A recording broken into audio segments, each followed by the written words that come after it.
Welcome to my channel. Today we will be talking about the topic given, does SoFi check credit for loan approval? The short answer is yes, SoFi does check your credit. When you first check your rate for a personal loan, SoFi performs a soft credit pull. This allows them to see your creditworthiness without impacting your credit score. However, if you decide to proceed with the loan application and accept an offer, SoFi will then perform a hard credit pull.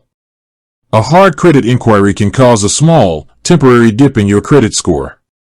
This is a standard part of the loan approval process for most lenders. While SoFi does not disclose a minimum credit score requirement, it's generally understood that they are looking for borrowers with good to excellent credit.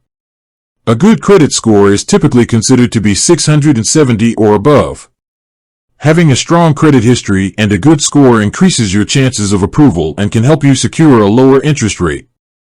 With that being said, thank you for watching.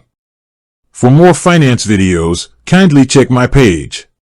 Please like, share, comment and subscribe to my channel. Thank you.